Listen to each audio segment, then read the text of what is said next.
जल्दी से जरा अब आपको कोलकाता लेकर चलते हैं। मनुग्या रोहवाल हमारे साथ मौजूद है, जरा जानते हैं मनुग्या से कोलकाता में क्या है तैयारियां। मनुग्या मूविंग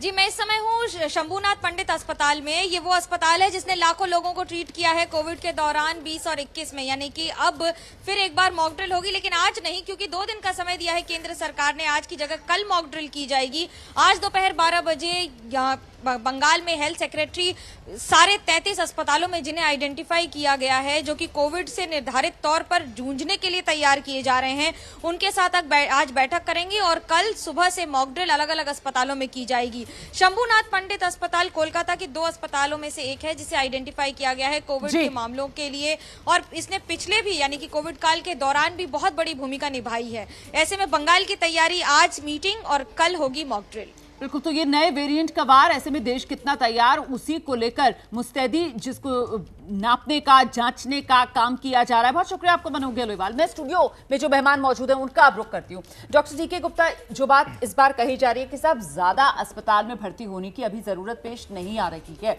ऐसे में घर पर खुद किस तरीके की सावधानी बरती जाए? देखिए, बिल्कुल ठीक करें। अगर किसी को भी ऐसे सिम्टम्स से लक्षण आते हैं जिसमें खांसी है, जुकाम है, गले में दर्द है, बुखार है, बॉडी एक है, हेडेक है, तो ये इन्फ्लुएंजा लाइक इलनेस बोलते हैं, उसके लक्षण है। मतलब ILI या तो H3N2 के लक्षण हो सकते हैं, H1N1 हो सकते हैं, या कोई दूसरा वायरस या कोविड हो सकता है। तो कहीं ना कहीं इन तीनों केसेस में हमें आइसोलेट करने की जरूरत है, अपने आप को मीन्स क्वारंटाइन में करने की जरूरत है, और डॉक्टर से संपर्क करके सलाह करने की जरूरत है कि टेस्ट कराने की जरूरत है नहीं है। अगर डॉक्टर कहता है टेस्ट कराना, तो आपको टेस्ट कराना चाहिए, और टेस्ट की रिपोर्ट आने तक तब तक आपको आइसोलेशन में रहना चाहिए।